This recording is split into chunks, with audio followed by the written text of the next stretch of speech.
शर्मीना, आप हमारे साथ मौजूद हैं। अक्सर हमने देखा कि लोग जैसे हम कहते हैं ना कि ज़ू मानी बातें करते हैं, उलझाव के साथ बातें करते हैं, ऐसे जुमले इस्तेमाल करते हैं जिसके जो है दो रुख यानी दो माने निकलते हैं, और ये बड़ी अजीब सी बात है। और फिर उसके बाद हमें सफाइयाँ देनी पड़ती हैं। नबी करीम सल्लल्लाहु अलैहि वसल्लम के ने क्या इरशाद फरमाया है इस हवाले से, और मैं चाहूँगी कि ये भी आप इरशाद फरमाइए कि इसके नुकसानात को आप कैसे देखते हैं। बहुत शुक्रिया ज़ैनब। बिस्मिल्लाहिर्रहमानिर्रहीम। आज का टॉपिक ज़बान की हिफाजत के हवाले से है। यकीनन हमें ज़ुबान की हिफाजत का भरपूर तरीके से एहतमाम करना चाहिए। अब हम सब जानते हैं कि मुसलमान जो हैं, उम्मत मुस्लिमा को जज़्दे वाहिद की मानद करार दिया गया है कि एक बॉडी है जिसके एक हिस्से में तकलीफ़ होती है तो खुद बखुद दूसरे हिस्से तड़प उठते हैं तकलीफ़ से। इसी तरह से मुसलमान बेहतर मुसलमान वो करार दिया गया है हदीस मुबारका की रोशनी में जिसकी ज़ुबान से और जिसके हाथ से दूसरे मुसलमान महफूज रहे, फिर एक दूसरे की इज्जत को, जान को, माल को एक दूसरे पर हराम करार दिया गया। हमें उनका ख्याल रखना है। अब जो दो रखी गुफ्तगू की जाती है या जिसके ज़ू मानी मुख्तलिफ मीनिंग्स निकलते हैं, या लोगों को अंधेरे में रखा जाता है और बाद ऐसा कहा जाता है मेरा तो ये मतलब था या मैंने तो आपको ऐसा नहीं कहा था, ये तमाम तर जो है वो ज़ुबान की हलाकतों से ताबीर किए जाते हैं और ज़ुबान के शरूर हैं, यानी शर हैं, ज़ुबान के आफतें हैं। इनसे पनाह मांगी गई है। इनसे आका अलैहिस्सलातु वस्सलाम ने मना फरमाया कि ऐसा करने से इज्तनाब करना चाहिए। क्योंकि देखें ऐसा इंसान क्यों करता है दो की गुफ्तगू। एक तो वो किसी को झूठे दिलासे देता है, झूठी तसल्लियां भी तो समटाइम्स दी जा रही होती हैं कि फॉर एग्जांपल मैं तुम्हें जॉब दिलवाऊंगा या मैं तुम्हारे लिए बेहतर आसाइशों का एहतमाम करूंगा या तुमने मुझसे कोई रिक्वेस्ट की है तो मैं उसको पूरा करूंगा, लेकिन लेटर ऑन वो नहीं करता, तो ये तो झूठ हो गया या वादा खिलाफी हो गई। तो इससे दीन इस्लाम में मना फरमाया गया है।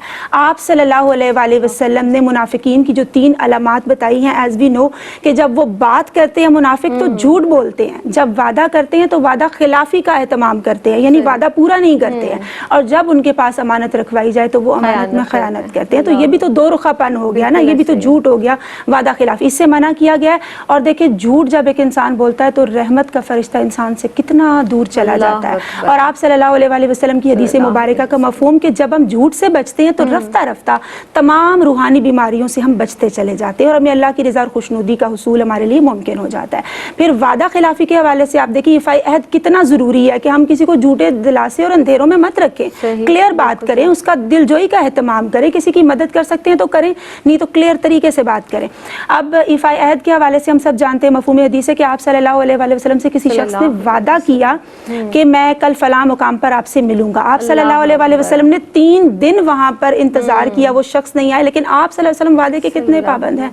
हम उम्मत मुस्लिमा हैं, हम आका अलैहिस्सलातु वस्सलाम के उम्मती हैं। हमें यकीनन इस बारे में हया करनी चाहिए कि अगर हम किसी से वादा करते हैं या किसी से हमें सच बोलने की जहाँ ज़रूरत है वहाँ प्लीज़ झूठ ना बोले, क्योंकि सूरह काफ में एक आयत का मफहूम है कि जो भी इंसान जो बात करता है, जैसी भी वो बात कर रहा है, वो उस पर मुहाफिज मुकर्रर है। देखिए फरिश्ते हैं, वो लिख रहे हैं, हमारे नामा अमाल में दाखिल की जा रही हैं ये चीज़ें।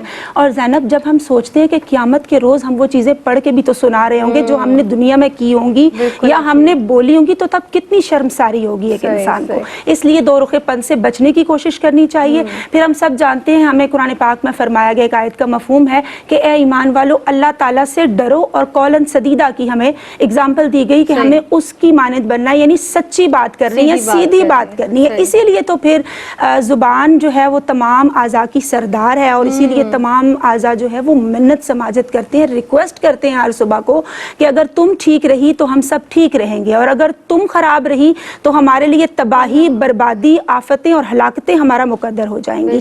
हज़रत लुकमान अलैहिस्सलाम से जब कहा गया बकरी का एक ज़िबा करने का वाक़या हुआ कि कोई अच्छी चीज़ें निकाल कर लाइए, तो वो ज़ुबान और दिल लेकर आए ज़ैनब। और जब कहा गया आप 2 बुरी चीज़ें निकाल कर आई, बदतरीन चीज़ें कौन सी है, तब भी ज़ुबान और दिल लेकर आए कि अगर ये चीज़ें ठीक हो, आप सोचे ज़ुबान और दिल, तो हर चीज़ हमारे लिए आसान होती है। लेकिन अगर इन्हीं में ख़राबी हो तो दिलों पर स्याह नुक्ते और फिर यकीनन हमारे रूहानी मदारिज के तय करने में ये चीज़ें रुकावटें क्रिएट करती हैं, क्योंकि ज़ुबान जो है वो उम्मुल खैर भी है और उम्मुल शर भी है, दोनों चीज़ों का सुदूर इससे हो रहा है। इशफाक अहमद ने बड़ी प्यारी बात की कि लफ्ज़ों के दांत नहीं होते मगर ये काट लेते हैं। तो ज़ुबान अल्लाह ताला की बहुत प्यारी नेमत है। अच्छे ख्यालात का इजहार करें, दूसरों की जहाँ मुमकिन हो मदद करें, अच्छे अल्फाज का चुनाव उनके लिए करें, और ताकि हम दाखिले जहन्नुम से बच सकें, जन्नत की राहें हमारे लिए आसान हो सकें। और मौला अली करमुल्लाहु वजहुल करीम की जानिब ये कौल मंसूब किया जाता है कि लफ्ज़ों के जो घाव हैं वो इस कदर होते हैं कि उनका मुंदमे मुकम्मिल होना मुमकिन नहीं होता, वो हमेशा ताज़ा ही रहते हैं।